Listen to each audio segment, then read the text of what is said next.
Salam alaikum, bienvenue à tous dans ce nouvel épisode de Mes Bricolos, épisode numéro 23 de la saison 2. J'espère que vous allez bien, que vous êtes tranquillement posés, là, bien comme il faut, super bien calé pour profiter de cet épisode parce qu'on va parler du CES.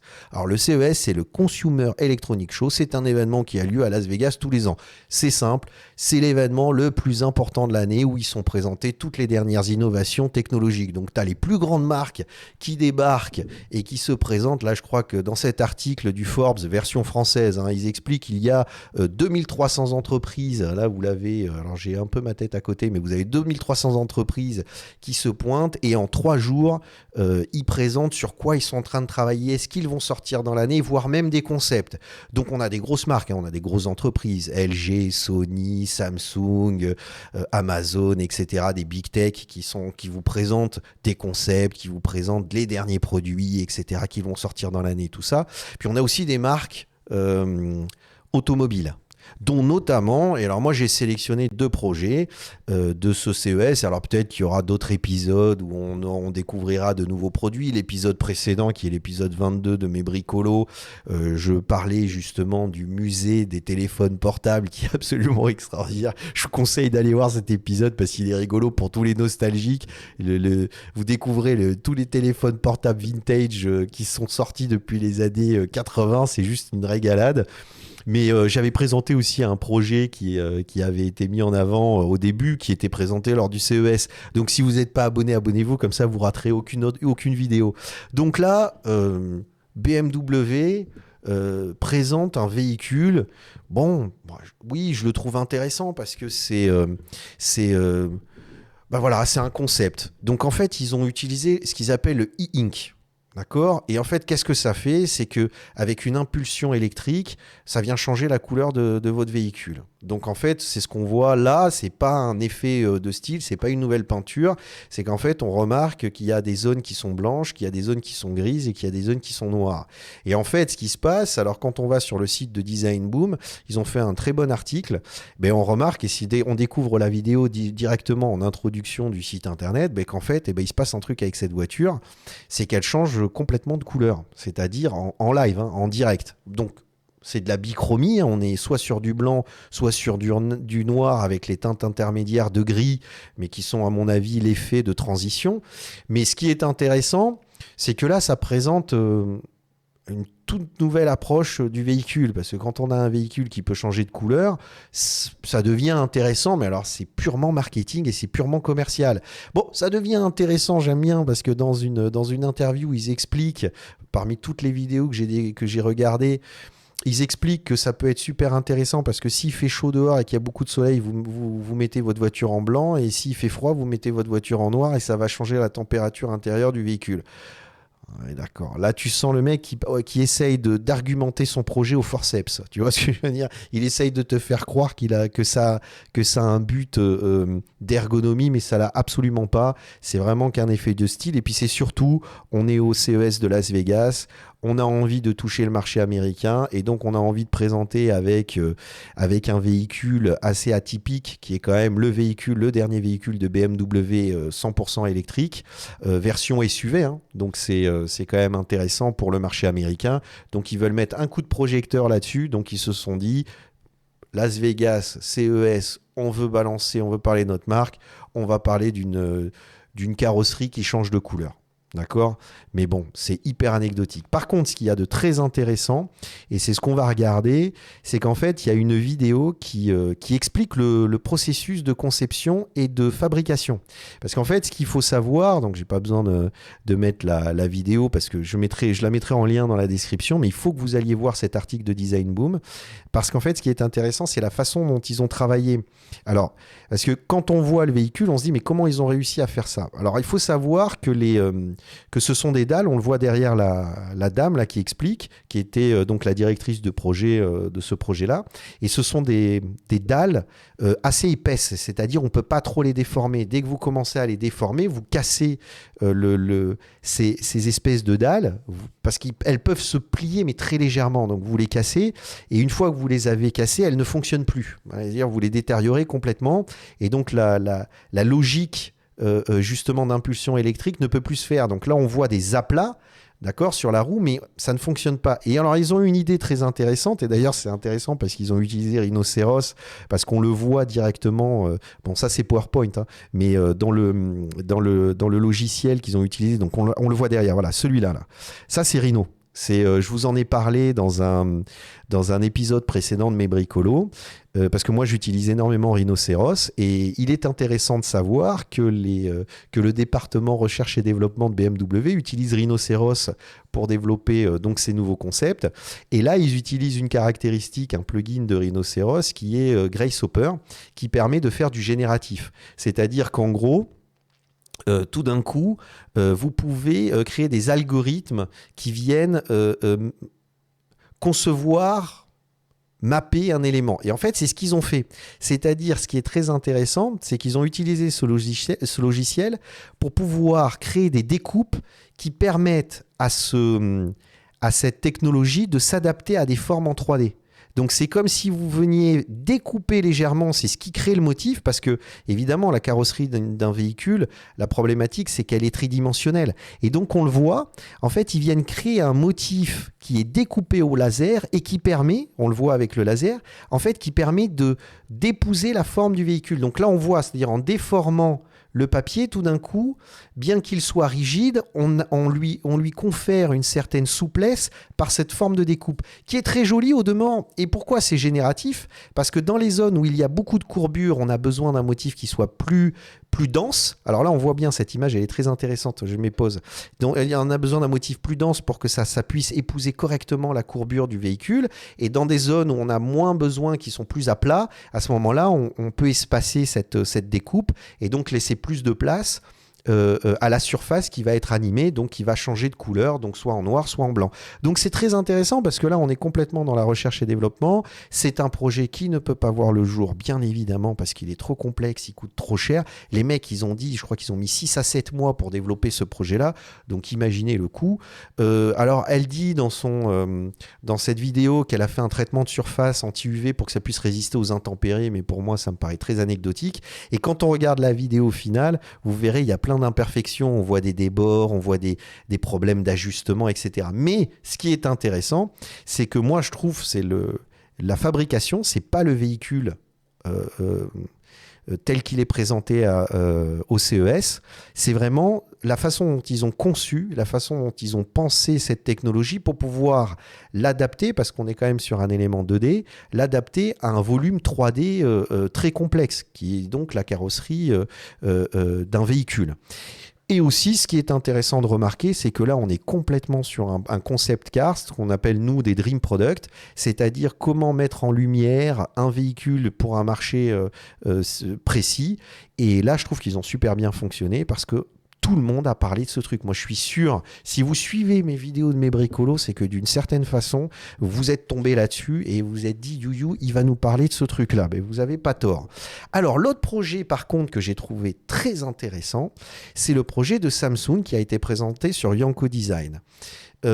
Alors toujours pareil, moi je m'arrête toujours sur un article d'un blog, d'un site internet connu ou pas connu qui présente, parce que comme ce sont des sites qui sont des sites de design en fait, d'une certaine façon, ils ne s'arrêtent pas simplement au style, ils parlent de l'ergonomie, ils parlent de la fonctionnalité, ils parlent de l'objet avec un peu plus de détails. Donc c'est pour ça qu'à chaque fois, là on a parlé de Design Boom, vous avez vu, c'est le seul site qui en plus nous propose une vidéo sur la conception et la mise en forme de ce projet de e-ink, donc d'encre électronique.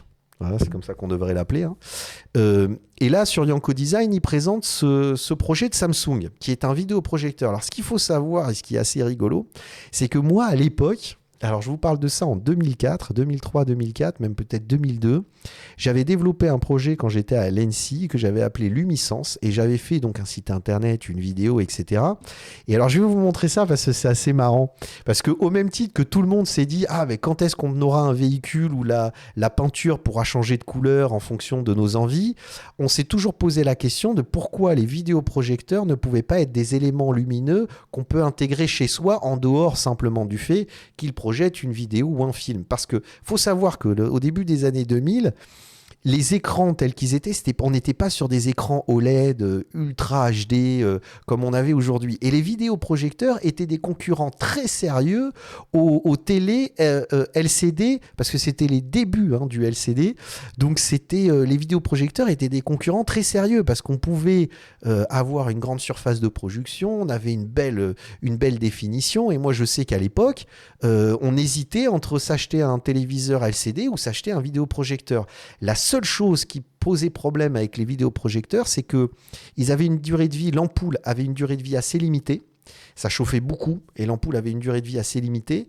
Et c'était une technologie qu'il fallait utiliser dans la pénombre. D'accord ? Alors que le LCD, quand même, était beaucoup plus lumineux. Mais moi, je m'étais dit, tiens, ce qui serait intéressant, c'est d'utiliser la technologie et faire un petit projet prospectif et utiliser la technologie des vidéoprojecteurs, mais pas uniquement pour projeter un film, mais pour s'en servir comme source lumineuse. Et j'avais développé un projet de design numérique, 100% design numérique, donc que j'avais appelé Lumisence, vous allez me voir. Et en fait, avec la lumière d'un téléphone, bon là, je l'ai fait avec un briquet, mais avec la lumière d'un téléphone, j'avais un capteur qui me permettait de récupérer l'image et le vidéoprojecteur, et on pouvait éclairer et allumer des surfaces de mobilier dans notre espace de vie. C'est-à-dire là, par exemple, j'allume le canapé. Alors, je l'ai fait avec un briquet, mais c'est uniquement pour montrer l'effet de style. Mais en fait, on peut le faire avec un téléphone portable. D'accord ? Et à chaque fois, alors on peut même se servir des sources lumineuses existantes. Alors, la vidéo est dans une définition pourrie, mais ça, je vous dis à l'époque.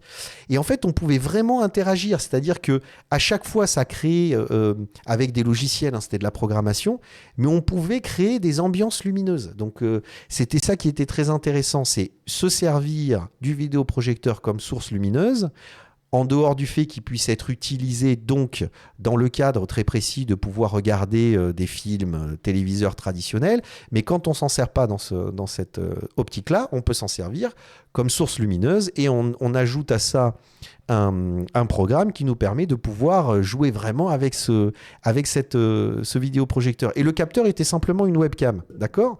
Donc une fois qu'on a vu ça, on se retrouve 20 ans après et on voit que Samsung a développé un produit hyper bien pensé qui est un vidéoprojecteur qui donc permet de regarder des films, la télé de façon totalement traditionnelle, mais qui permet aussi, et c'est ça qui est super intéressant, de pouvoir être une source lumineuse. Donc comme il culbute, c'est-à-dire, alors en plus c'est hyper intéressant parce qu'il redresse l'image, vous pouvez mettre l'image comme vous voulez, plus ou moins décentrée sur votre mur, vous pouvez l'adapter. Alors moi je pense déjà dans les agences de design, dans les agences d'architecture, vous allez avoir ça, au plafond, etc. Alors bien évidemment chez soi, en plus ils l'ont fait synchro avec Amazon et avec le système vocal de Samsung, mais ça fonctionne super bien sur batterie. Et voilà, et on n'a plus, moi je pense qu'ils ont dû régler le problème des ampoules qui n'arrêtaient pas d'éclater, parce qu'à l'époque, dans les années, début des années 2000, une ampoule, elle durait pas longtemps. Voilà. Alors on remarque toujours que ça reste dans la pénombre, mais là, moi je trouve qu'on est vraiment sur le projet de tout ce que j'ai vu. Alors, j'ai pas tout vu, mais j'en ai vu quand même un sacré paquet. Le projet le plus intéressant qui a été proposé au CES. Parce que là, pour le coup, c'est une alternative très intéressante aux écrans traditionnels, qui sont quand même des espèces de grosses dalles qu'on accroche sur son mur et que lorsqu'on ne se sert pas de son écran, c'est plutôt moche. Là, avoir ce petit objet qui te permet de pouvoir avoir une image haute définition sur une grande surface, je le trouve juste énorme. Alors là, me fais pas rêver, mais m'amener ton vidéoproche à la plage, ça n'a aucun sens. Là, on est complètement dans la com, mais ça n'a absolument aucun sens. Mais sinon, en dehors de ça, je trouve le projet super bien pensé. Je vous conseille d'aller voir le site internet. Il est en précommande, donc il va sortir dans l'année. Le site internet justement de Samsung qu'il présente, parce qu'ils ont pensé à tout. Ça fonctionne avec le Bluetooth, tu peux le synchroniser avec ton téléphone, avec un disque dur externe.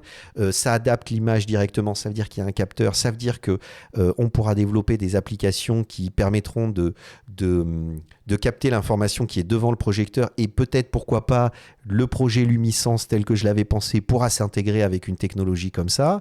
Voilà, on peut redresser l'image, la déplacer, et on peut s'en servir comme source lumineuse, le cas échéant, quand vous n'êtes pas en train de vous servir de... Ah tiens, j'avais même pas vu, ça adapte la couleur en fonction de votre mur.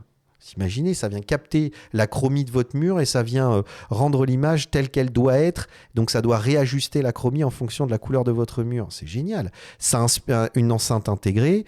Et donc il y a un truc aussi qui est super intéressant, c'est que on peut... il y a des maps qui sont présents et quand vous êtes en train de justement écouter de la musique, ça vient projeter des effets, vous savez, des skins, ce qu'on appelle des skins, c'est-à-dire des effets d'animation, de couleurs, etc. Moi, je trouve ça super intéressant. Donc, c'est un projet, voilà, des motifs, des éléments assez intéressants, voire même créer une fenêtre qui n'existe pas à l'endroit où elle devrait exister. Voilà, on voit les différents maps. Enfin bon, franchement, on est vraiment sur un projet de design produit, design numérique, qui est pour moi, à l'heure actuelle de ce que j'ai pu consulter, le projet le plus intéressant qui a été présenté au CES de 2022. Et franchement, je pense que ça risque d'être un sacré succès commercial, cet objet. Il faudrait voir à combien il sort. On n'a pas le prix. En tout cas, moi, je ne l'ai pas, mais il faudrait voir à combien il sort. Mais s'il sort dans les 3-4 000 dirhams, ouh là là, ça risque d'être une énorme alternative parce que là, en plus, le côté nomade, alternatif, facile à transporter, c'est quand même un élément très intéressant. Voilà.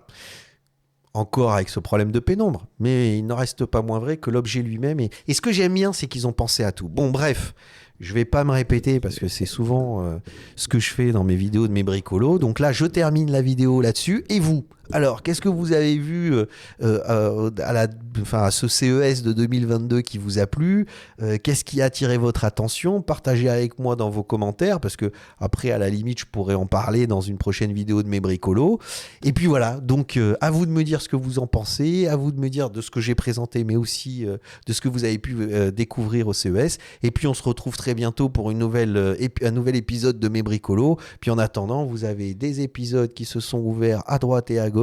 Donc allez les consulter, comme ça on reste ensemble et puis on continue à papoter. Voilà, pslama à tous, à bientôt.